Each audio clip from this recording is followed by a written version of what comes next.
You're listening to Channeling Chana.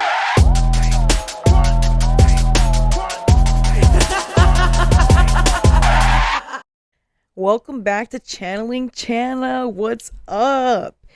It's been 9 months, you guys. 9 months since I have been behind the mic trying to share a story with you guys. And I'll tell you what, it's been a crazy 9 months for me. I think my last podcast episode was telling you guys I got knocked up. And you know what happens after you get knocked up? You kind of have to have the baby. I mean, your body, your choice. I'm not saying, if you can catch it early enough and you want to take care of that, you take care of that, sis. Go ahead. No one's going to judge you. And if they do, I will go beat them up or bully them online for you. But I mean, since I decided to have it or keep her, I had her, and it was the hardest fucking thing I have ever done in my life. And it's not saying like it's hard for everyone, because some people just push babies out like it doesn't even fucking matter. Like, I just, props to the moms that have multiple kids. I maybe might have another child, if the universe permits, but as of right now, I think I'm gonna be okay with one, because she's so amazing. I love her. I'll tell y'all more about her in a bit, but I tried very hard to think about like what I was gonna say during this, and if I was gonna give you guys a little more personal details about me and a little more insight about me. And I guess because it's more intimate, it matters to me, because the rest of the stuff like hasn't mattered in the past that I've said about this podcast.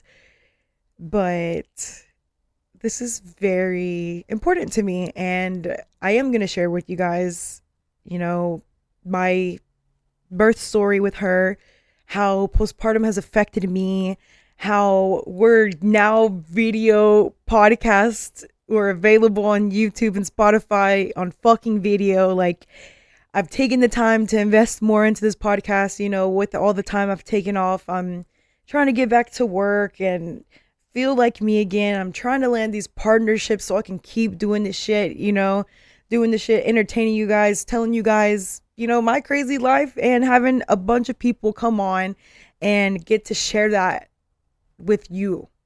So keep liking, keep downloading, keep subscribing. We're gonna do it big. 2023, we're here, baby. We're live. We're gonna flourish. We're gonna talk about more crazy shit, more taboo shit, more uncomfortable shit, and just stick around.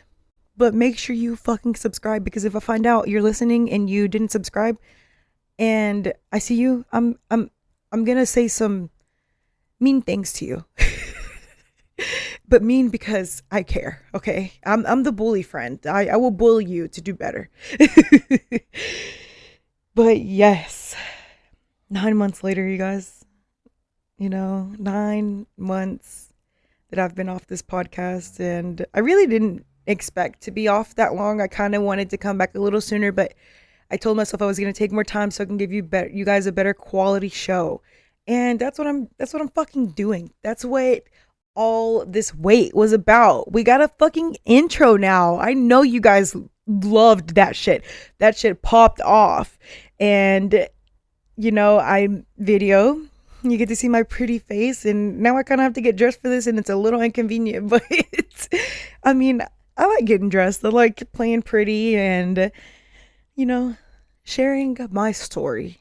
And that's what I get to do today. So this podcast is going to be mostly about my postpartum, my birth story with my daughter, and telling you guys what I have coming for the future. So yeah, I guess I will just get started.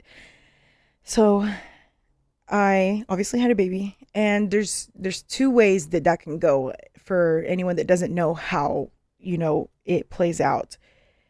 Either you can have what is considered a natural birth, which I don't get that, why that one's only considered natural, because, birth is birth, and it doesn't make you any less of a woman or person to have a cesarean, which is what I ended up having. And I have a family history where my mom, she wasn't able to like basically go into labor or dilate, and that's exactly what happened to me, which I didn't want to happen. I was kind of in denial my whole pregnancy about it. Like, I really didn't think that I would be cut open and, go through like major abdomen surgery like that. Like, that is tough. And it's one of the only surgeries that people just expect you within like 6 weeks to be up and going. And that's fucking insane, dude. Like, to this day, 6 months postpartum, I am still having like some pains. Like, yo, my back problems that I I can't even begin to tell you how bad my back gets. My back, there's like some days where I literally can't even get up, and it makes it very fucking difficult to take care of my daughter, and I'm lucky enough to have my baby daddy in my life, and he is there a lot. He does everything he can to help. So I'm very fortunate in that aspect. But I mean, so yeah, I mean, I knew the risk in having a cesarean, and I knew that there was a lot of pain that came with the recovery part of it, and therefore that's what scared the absolute fuck out of me. You hear the horror stories, and it's fucked up because you don't ever hear the good stories. And like, my sister-in-law had one of the better birth stories. Like, she didn't push for long, and I don't even think she got the epidural. Like, that's what I wanted. So I was very jealous, and especially because our babies are born 4 weeks apart. So my daughter gets to grow up with her little cousin. It's so perfect. But there's so many ways that giving birth can go, and mine unfortunately didn't go the way I wanted, but I wouldn't have changed anything about it. When it came down to it, I was in I needed to be induced because I had gestational diabetes, which is a serious thing, guys. I didn't really know much about it. When I found out I had gestational diabetes, I felt horrible, especially being a bigger person. I know the risk I take with anything, and I typically don't even eat bad. When I was pregnant, though, I wanted to eat everything that was bad for me. And like, I don't even do that now. Like, yeah, I have my cravings. I want junk sometimes, but I shit you not, when I was pregnant, I wanted everything they told me not to fucking eat. So it was kind of torture. So I was very glad that after that I was cleared to like eat what I wanted. So I definitely had some sweets after that, just because I was deprived of what I wanted for so long. But since I did have gestational diabetes, I had to be induced. And basically being induced is a series of Pitocin that they give you for so many hours. I can't even tell you like what, or it's all a blur at this point because I've gone through so much. But they give you rounds of Pitocin to see if your body reacts the way it should. And I did the Pitocin. I didn't get the epidural. I was having contractions. I was trying to just have her come out on her own, essentially, and was in labor for a very long time, probably at least 30 hours, maybe, trying to just get my body going into it to where I could just start pushing, and it just never happened. And by the time it was just like, she just like was not responding the correct way, like that they wanted her. She was just in there chilling. Like, she was not ready to come out. It was just that simple. She didn't want to come out, so she didn't. So they had to cut her ass out.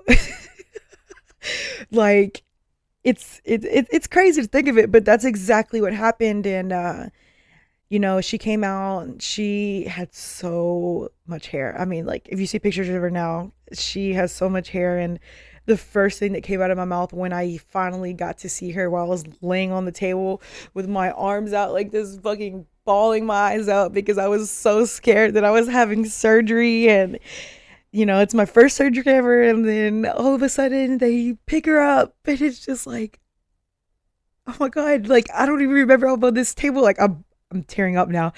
But it is so surreal. It is so surreal to know that you created this thing inside of you. Like, she's real, she's here, and she's perfect, and everything was worth it.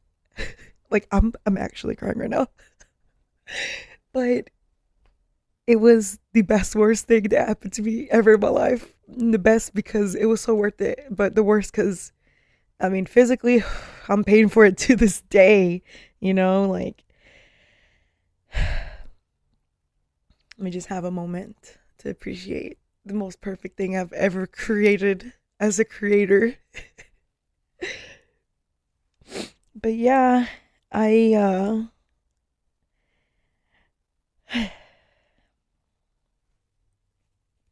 so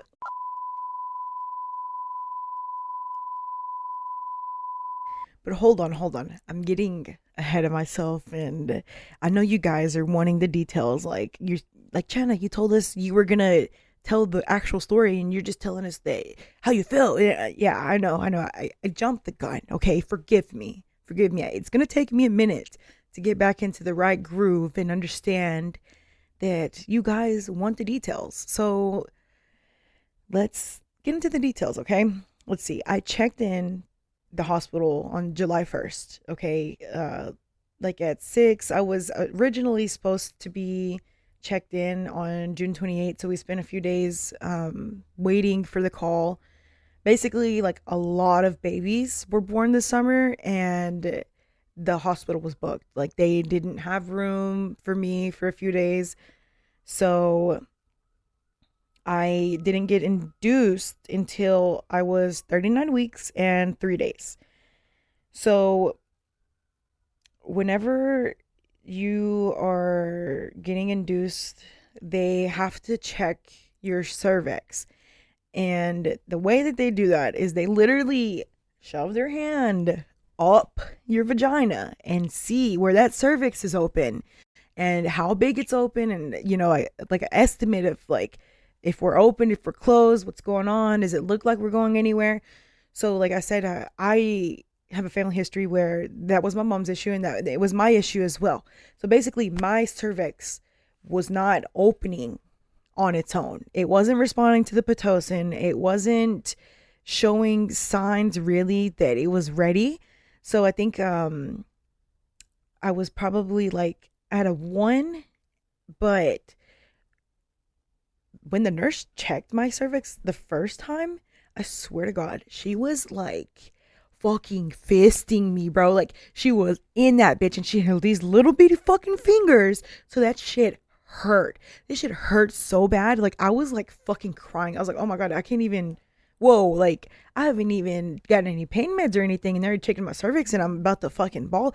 No, I don't even think it was like it had to be that painful, because after that, another nurse came in because she didn't even, like, the first nurse, like, couldn't even reach my cervix. So apparently I have a very deep cervix, and that's also a thing. So if I hear anyone shaming about it, I will personally try to cancel you myself. Get the fuck over it. It happens. Some people's cervix are shorter. Some people's cervixes are higher up. It's just how things are. So she had another nurse come in and check my cervix, and she didn't hurt me at all. So I think that this girl was maybe just a little overwhelmed, or maybe, I don't know. But she definitely fucking hurt me the first time. And I really wanted to change nurse after that. But she was very nice. So I was trying not to be too crazy, or, I was just trying to chill. But the next morning, my cervix was still not opening up, and we were still at a 1, and they were expecting me to be at like a 2 or 3 at least. And so they suggested that I get a Foley catheter balloon, basically. And I'll try to bring a picture up on the screen so you guys can see what it looks like. Basically, it is this catheter that you fill with water at the end, and it is like a balloon, and it just kind of like you put it all the way in your cervix. Well, the doctors put it in there and it just opens your cervix up. That way your body can throw yourself into labor and just like, do what it got to do to get the baby out. So I consented to it, and I wanted, because I was really planning on trying to have what is considered natural birth. And when I agreed to it, they got me set up. They had a hard time reaching my cervix, but when they finally got it in there, it was just so fucking painful. I was bawling. Like, I was crying. I could tell that the midwife felt bad, the nurse felt bad, my baby daddy felt bad. It was just excruciating. Like, it was painful. Like, it hurt so fucking bad. Like, just thinking about it, I'm just like, I'm kind of traumatized. Like, if I have another kid, I may just have a planned cesarean at that point, because the pain that I went through was very tough. And it got me to a 4, and that was the goal. So whenever they came to check it out and see if my cervix opened up, it did open up, and it opened up to a 4, and that's where I stayed at a 4 forever. They were like, this is supposed to have like really helped you, and it kind of didn't. Oh, and I forgot to mention that after they gave me that Foley balloon, since I was crying so bad and I was in so much pain, they gave me some fentanyl. And when I tell you, like, I've never done any like kind of hard drug like that, so whenever they gave me fentanyl, it was obviously instant relief, like, because I was in so much pain. And then I just started to feel like I was melting. Like, I remember just laying on the bed and telling my baby daddy that I'm just melting. Like, I'm just melting. And I mean, addiction is a real thing, but I could see why people get addicted to that, because it like instantly relieved my pain. I mean, don't do fentanyl, kids. Like, don't. I mean, I really wouldn't have done it had I not been in so much pain. I wouldn't have consented too much to do that kind of thing, but I really felt like I needed it. Like, the meds were really helping me. I was in I was having contractions since the time we checked in, so I was in pain the entire fucking time. The whole time we were there, the whole time after or during, before, after, I was in pain the whole time. So my body still wasn't reacting 24 hours later. So that's when they got me that Foley balloon, and I dilated to a 4. Then it wasn't until July 3rd that my water finally broke. And after that, the contractions were fucking wild. Like, I had already been having some, and or I guess what were considered Braxton Hicks. And to feel the real contractions, oh, I caved. My plan was to try not to get the epidural, and it was to try to tough it out. But like, the way everything was going, and I was just like so discouraged. I'm just gonna get the epidural. And I guess the only reason I kind of was like trying not to get the epidural, number one, it's kind of frowned upon in my culture. Like, my aunts were even like, I wanted to feel the pain. It makes you closer to the baby. And I'm just like, that's insane. I was in so much pain. Like, why would I want to keep doing that?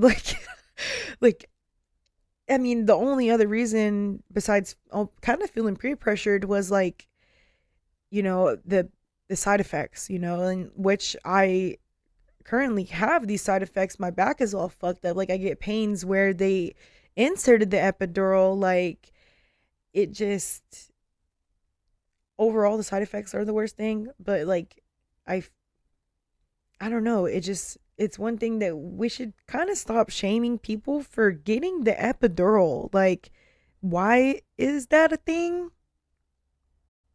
Because I'm not going to feel any less closer to my child because I went through more pain. If anything, I kind of feel like that right there might build up some kind of resentment towards a child. Like, oh, you put me through so much pain. You know what? Maybe I just realized something. A lot of people my age have grown up with the parents saying things like, oh, I went through so much for you. But it's like, okay, we didn't ask you to. Like, we didn't ask you to do that. So why is that something I should be constantly hearing about? So maybe maybe you guys who were thinking that the epidural is a bad thing should rethink. Because as soon as I got that bitch, that made it so much easier. I mean, obviously, I was terrified. I was like, I can't do it. I can't do it. Like, tell me I'm going to be okay. Like, I couldn't. I was so fucking scared. And honestly, I'm just terrified of needles. Like, I can't. The whole time I couldn't watch them, like, do my IVs or, thankfully I couldn't watch them do my epidural. Like, I didn't watch the whole cesarean. Like, I mean, I don't think that they really try to let you either, but I'm not good with that type of stuff. It kind of makes me just feel really gross. Like, I know it's normal, but I don't know. It freaks me out. Like, oh, I get goosebumps and shit. But I'm a big old pussy. Like, I'd be scared. I'd be scared for real, So by the time the contractions were just so bad and I got the epidural, maybe like an hour after that, actually, an hour after that, I was already on the operation table. But as soon as I got the epidural, maybe like 10 minutes into it, the doctors came in and suggested a C-section. And I asked if it was mandatory, and they said no, and that it was a choice. And, at that point, I was already so over it. I was so over it. I was so ready just for her to be in my arms and just so ready to get the show going like I had originally wanted days before, But, you know, in the moment, whenever the doctors suggested that the C-section was the best, I started bawling. In that moment, I felt like I had failed. And it was a really vulnerable moment for me to realize that why do I feel this way? Like, oh, like at the end of the day, it's what's best. Because what if I didn't do it? What if I sat there and then it turned into an emergency? Or,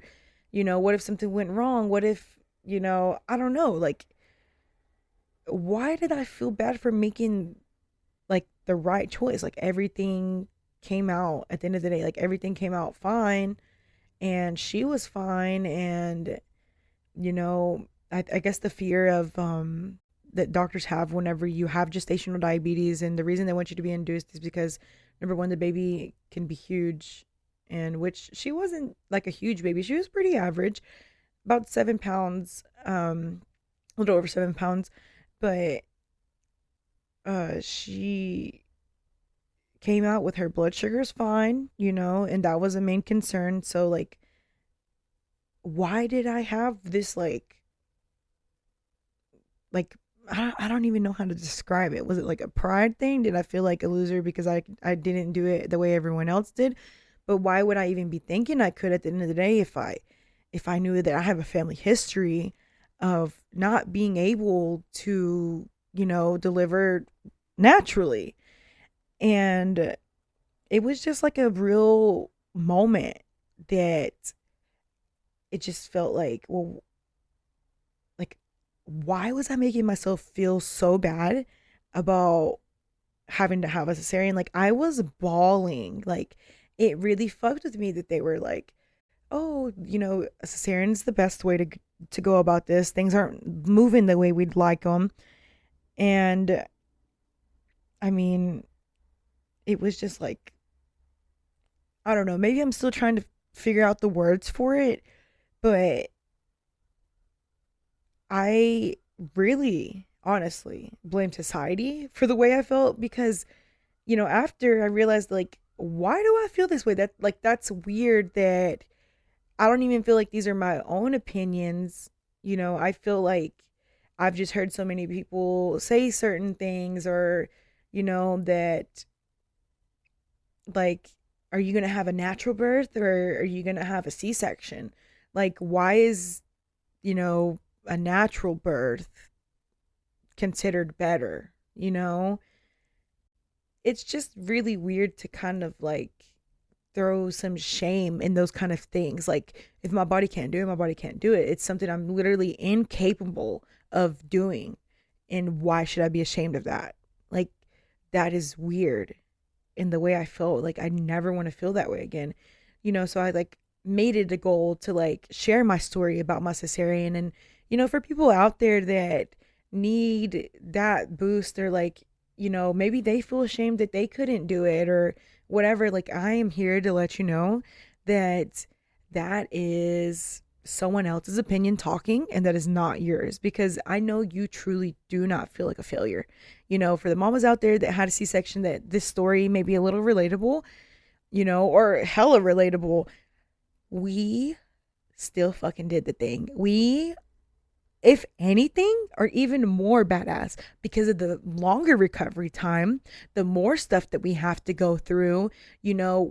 We have major abdomen surgery and then are expected to take care of our child immediately.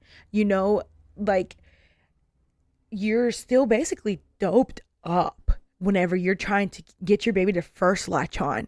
And it's like, I remember like I could barely even hold her. Like I was just so fucked up. Like the nurses were great, obviously, like, labor and delivery nurses, you deserve everything good in the world, because us mamas really, really, really know and see you and like what you go through and how you guys help us. And I just appreciate every labor and delivery nurse, every nurse in general. We love you guys. But it's really hard to go through something like that and then just be expected to just move on. Like I was cut, what, 8 inches? 8 inches open. My guts rearranged in not the fun way. And everyone was just in my body. Like that's fucking insane to think about. Like they take your shit out and they put it back in, and then they sew you up, and it's like they go through all the layers of the skin, and now you have this big ass cut, and you're bleeding, and your boobs hurt, and you're fucked up on drugs, and like it is oh my god, it is insane to think about this shit now. Like I guess I really haven't thought about it much besides scripting and telling you guys now about my story. That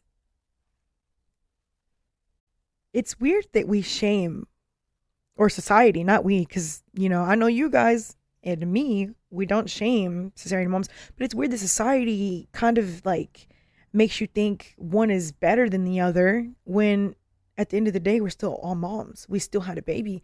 At the end of the day, however you had your baby, that is your baby. Like what does it matter? What does it matter that if someone was a surrogate, if you had your baby surrogate, if you had your baby natural, if you had your baby cesarean, adoption, what does it matter? What the fuck does that matter? We are still mothers, parents, we still put everything in to having this baby, and I just feel like it's weird to shame or to put it on some kind of ranking. I don't know. That shit's weird. But it was a real slap in the face, I guess, for me to realize that I was making myself feel that way and no one else was. I mean, other than what I've been influenced by society, So I, tell the doctors I'm okay with the cesarean. I'm like, fuck it. Let's do it. Let's go. I'm not going to fight it anymore. I'm not going to sit here and make it harder on all of us, because that's what it felt like I was doing at that point. And just at the end of the day, like swallowed my pride and, did what I had to fucking do. And while I did that, one of my obviously my baby daddy was there, and he had advocated for me very well, and I was so proud. And that's how I picked the right baby daddy. That's how he did great. My favorite question that he asked the midwife was, can she listen to her music during this? And the reason to say that is because music is near and dear to my heart. I love music. It has always been a coping mechanism, an escape, something I just love to do. I send music to my friends all the time. I love music. So he knew that I created this basically like a push playlist, I guess is what they're considered. But he made sure that I was going to be able to have my music while I did this, because it was very important to me that I get to listen to music while going through this. And you'll never guess what I ended up listening to while she actually came out of my body. And I will just say, the song that was playing before she actually came out was Sweet Child of Mine. And it couldn't have gone any better than that. Sweet Child of Mine is a classic. If you haven't heard it, you need to listen. It got me ready for what was to come. And as she was actually coming out, I had in my AirPods Nothing Else Matters by Metallica. Nothing else matters. I will never hear that song the same. I will never hear that song the same, because in that moment, nothing else truly mattered. Nothing but my daughter. And then seeing her, come out, it was just the most perfect moment ever, and as soon as she came out, Nothing Else Matters was playing in my AirPod, and the doctor held her up, and my baby daddy took my AirPod out of my ear, and I got to hear her cry for the first time, and that's when I just started bawling. They brought her to me. They held her right there next to my head. They're like, give her a kiss, and I'm just bawling, and I give my baby a kiss, and nothing else mattered. 100% nothing mattered. And I just lived off high, for a good moment, and got her to latch a little bit. We struggled with latching, but we got her, while it was important. And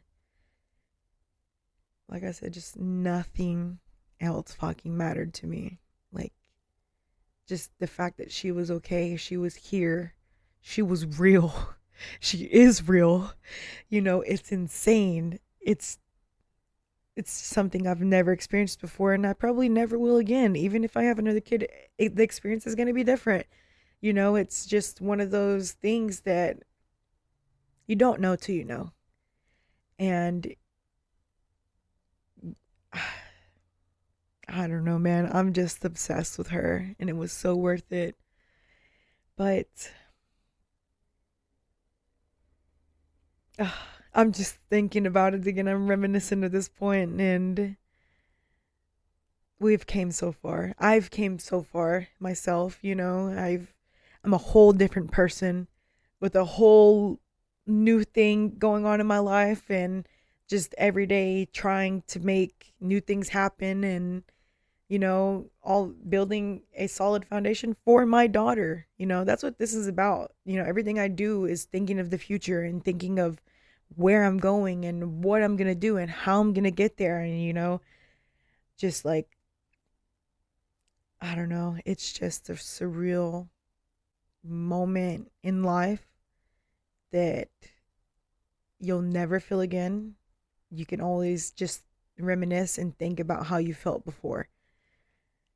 But yeah, that's my birth story with her. She is amazing. She's healthy. She is the cutest baby with the biggest cheeks and the cutest little contagious smile. And I love her so much. But, like I said, after having a major abdomen surgery like that, you don't just like go back to normal. It takes weeks, months, sometimes years. Like I've heard moms say, oh, like it's my baby's a year old now, and I'm just now starting to feel like myself again. And it's very common that happens. And I kind of think that maybe the track I'm on, and I'm trying to learn how to be okay with if it takes that much time, it takes that much time. Like, it shouldn't really matter to me, like, as long as I'm on the right track and showing progress and learning how to live again and live life with a baby. Like, that's insane on its own, you know? So, I mean, the first few weeks, me and my baby daddy, we just were trying to figure it out. You know, he has a daughter before the one we have together, and she is going to be 3 here in a few days, actually. And, um, so introducing her to her sister and trying to spend time with her, as in his other daughter and his other baby mama, trying to get things to where we can all be cool and have our daughters raised together and, talk like family things and just try to do that while trying to go back and forth from apartments. At first, that's what we were doing. And it was very hard to try to find a balance. And I think, now 6 months, we're finding a balance. At the beginning, it was very emotional. It was a lot of back and forth, I felt like. And I looking back, I shouldn't have been doing that after going through a surgery like that, especially because, like, I live on a third floor apartment, and walking up those stairs, first of all, without surgery is kind of tough. I don't care who you are. You're gonna break a little sweat real quick. But after a surgery like that, like, it's very difficult. So we were trying to have it to where he would stay here, I would go stay where he was staying, and eventually it just, none of that really worked out, and we now, live together and take care of her together while still trying to maintain, his other family and trying to be involved. And it's super important that we raise these girls together, and that is a lot to take in whenever you just had a baby. And I'm not saying, like, it wasn't my choice, because it definitely was my choice. I chose to have a baby with a man who already has a child.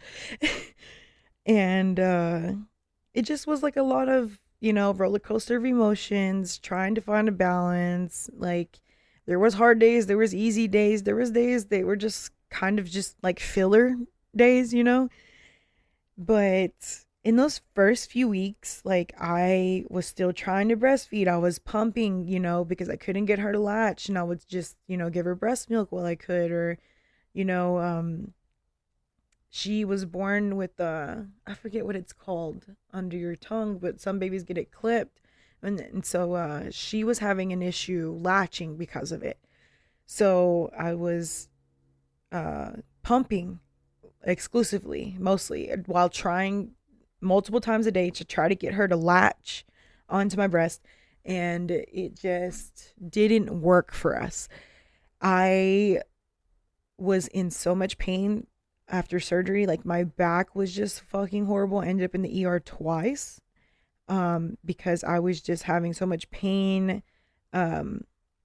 It was just very inconvenient. And the real fucked up thing was when I finally got her to latch and I gave her, like, we had a breastfeeding section, or we had a breastfeeding session that I got to feed her fully, and she latched perfectly. And then next thing I know, like 10 minutes later after the feeding, I'm in excruciating pain. Like, I was in so much pain that I had told my baby daddy, I gotta go. You gotta take me to the ER. Like, I can't. I'm crying. This hurts so bad. And, it just turns out that it was just a side effect of, having the epidural, having to go through a C-section. It just was not a good time.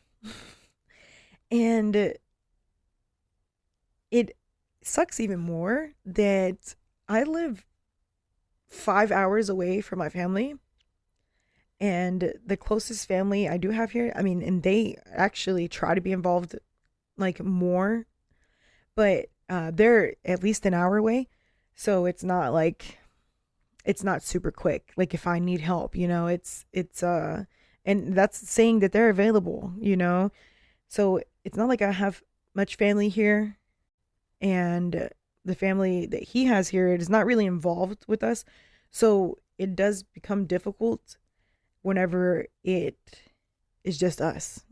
So I take the family I do have here. I appreciate them so much. We try to do things when we can, and try to spend days together or whatever we can. And Rin actually loves them. And oh, Rin is my daughter's name, by the way. But she is so comfortable with my cousins that I do have here that is the only family that she knows. So like whenever she sees people now that, her grandparents, her aunts and uncles, like she does not know who they are. Like she freaks out and she gets scared and she cries. And I mean, that's just how babies are, I guess. Like if they don't know you, they don't know you. And if you kind of get offended that they start crying when you see you, you should make more of an effort. You should make more of an effort for them to know who you are, so they're not scared and terrified every time they see you, because they don't know who you are. That's just my little quick 2-minute rant on not really having family here. But with that being said, I mean, it just makes it more difficult to do things or to like have time to recover or like things like that. So like after I ended up in the ER with that much pain, I gave up on breastfeeding. I gave up because I was not going to be able to be the best me if I was in constant pain trying to feed my child. And this was thankfully near the end of like the formula shortage. And they're still pretty short, but it's not as short like as, you've heard before, that like, yeah, sometimes we do have a little bit of an issue trying to find formula, but usually we can go to the store next or the next day and they have it. And like, it's not as bad of a problem as it used to be, but it is something that I was scared of. And that's why I was not trying to formula feed, because it's not like I had a problem producing or anything. It's just the pain was making it so hard. It was so inconvenient for me. I couldn't really take care of her when I was worried about like, how the fuck am I going to breastfeed? How am I going to keep pumping? I'm in pain. Like I can't do this, and worried about everything else. Let's just make my life a little easier. Let's formula feed. So I breastfed for like the first, not breastfed. She drank breast milk, but it was not coming from the breast. She's been a bottle baby for like since day one, basically. But that in itself is another thing that we should really stop judging people over, because we don't know their story. We don't know why they are formula feeding. We don't know if it's like they can't produce, if they just are not producing enough, you could literally just choose not to fucking breastfeed from day one, and that's okay. Like, why is that a thing to shame about? Why? I don't get it. These things I didn't even know were shameful until I went through it. And I'm like, oh yeah, I'm just going to do this. And they're like, what did you think about it this way? And I'm like, okay, why am I being questioned about my choices that make my life easier? You're not the one living it, So like, that's my advice for people that are listening to the podcast and thinking, well, you may have these like, oh, I need to have a natural birth and I need to breastfeed. Like, you don't have to do those things. If you want to, great. If you can, great. You're not going to be any less of a mother if you have a cesarean or you formula feed. It is not that big of a fucking deal. That baby is taken care of. You are the only one that knows what is in your best interest and your baby's best interest, and I think a lot of moms, no, I know a lot of moms need that reassurance, because we constantly have people giving us unsolicited advice, telling us what we should do and what we can't do, and shame us if we decide anything other than what they want us to choose. It's my choice, just like it was my choice having her. And I intend on living both of our lives for the rest of our lives. I mean, maybe whenever she's old enough, obviously she can make her own choices. I'm not going to be like this fucking Nazi mom, but I don't even know if that's politically correct. So please excuse me. But, what I'm trying to say is, as moms, we are always going to hear something that is someone else's opinion, and you can take it with a grain of salt. You can choose to listen and be polite and just be like, respectfully, that's not what I'm going to do. Actually, I'm going to do it this way. And you don't even have to do the actual part. You could just be like, oh, thanks for the advice. Be nice about it. Don't listen. Don't make people feel like their opinion is what your opinion should be. They are not that entitled in your life. Like, if you are the one taking care of everything in your life, why the hell should you listen to someone else? Like, I'm heavy on that. I am not going to be influenced by someone that probably is telling me to breastfeed and is shaming their kid because they're like closeted, or I don't know, man. There's just a lot of things that I wouldn't listen to people about, because I promise you, somewhere, some way, they fucked up. They did something. They're trying to make up for it or whatever in some kind of way. But I promise you, like, we're going to have time to fuck up on our own as parents. And you can choose which way you're going to take that. And that's all I'm going to say. Do what you want. You're the mom. You're the parent. You know what's best. And don't let anyone be able to say, oh, well, if you had only taken my advice. Like, okay, you live and you learn every day, baby girl. You live and you learn every day. I do. I learn something new every day. And if you don't, I highly encourage you to challenge yourself every day.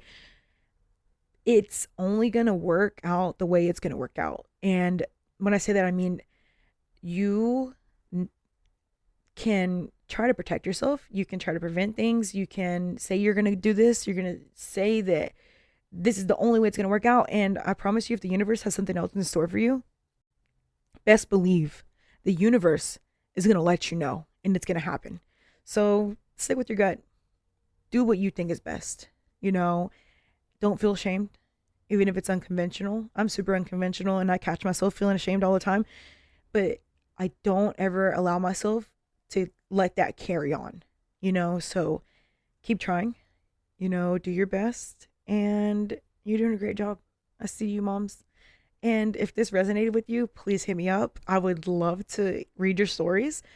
You can email me at channelingchana@gmail.com. And hell, maybe we could have an interview, and maybe I can bring some more moms on and we can talk about the times we're getting shamed, or just the factors that we face as a mom every day. It's different, it's crazy, it's absurd sometimes, and yes, we do receive more recognition as moms than dads, but I also feel like moms may be ashamed just a little more because we're held on a higher pedestal. So let's talk about these things. Let's bring awareness. Let's tell people that you can't shame me anymore, because I really don't give a fuck. And if you do, I mean, that's your problem, because I ain't got no problem with the choices I make. Okay. But yes, if you guys have any questions, I would love to answer them. My next episode, I'm going to have the baby daddy come on, and we're going to talk about things about us, and how we work out, and what our relationship dynamic is like, and all the things that you guys want to know. And I know you guys are just dying to know who he is and see why I like him and how we conversate and just how we are together. So it should be very interesting, and I hope you guys stick around enough for that. If you guys have a question, please submit it. You can hit me up on Instagram at Channeling Chana. You can hit me up on Twitter at Channeling Chana. You can email me at channelingchana@gmail.com. you can drop a comment. I will be taking all the questions in. Anything you guys want to know in particular, drop a line, let me know, and I won't tell him the questions until we are recording. That way you guys can know that this is us. We are being as authentic as we can and letting you guys in on our life, which is very interesting. I even think it's interesting and I go through it. So let us know. Tell me what you want to hear. We'll bring it to the show. He is going to be on next episode, so don't hesitate to reach out. And remember to like and subscribe and download. And if you're listening on audio, download, share, post on your story, send to your friends. All you moms out there, send to these moms that we need to be. Oh, what the fuck was that? Oh, that send to these moms that need to hear these things. We need to be together. We need to have each other's back. We need to stop this mom shaming. It's fucking crazy, in my opinion, like why mom shaming is still a real thing. And if you're a mom shamer, please just don't even listen, because I do not care if I have you listen or not. Don't. It's disgusting. But make sure you subscribe to us. We're now on video, so you can find this video on YouTube or Spotify. And I'm just going to ask you guys to do one more thing for me. If you would like to help the production of Channeling Chana, for a broke mom that hasn't been employed. Oh yeah, I haven't been employed for since April of last year for a good minute. So I'm still trying to give you guys a show, and I'm still trying to improve, and that costs money. So buy off my wish list, please. There are plenty of things on there that could help with the production of this show, so I can keep giving you guys what you want. You can always donate. You can always pay for premium subscriptions. And I also have a fragrance now, a Chanation fragrance. It is by Scentcraft. It is linked in my link tree. And you guys can go ahead and buy that, because that helps me pay the bills, okay? Thank you guys for tuning in, and I hope to see you next time. Bye.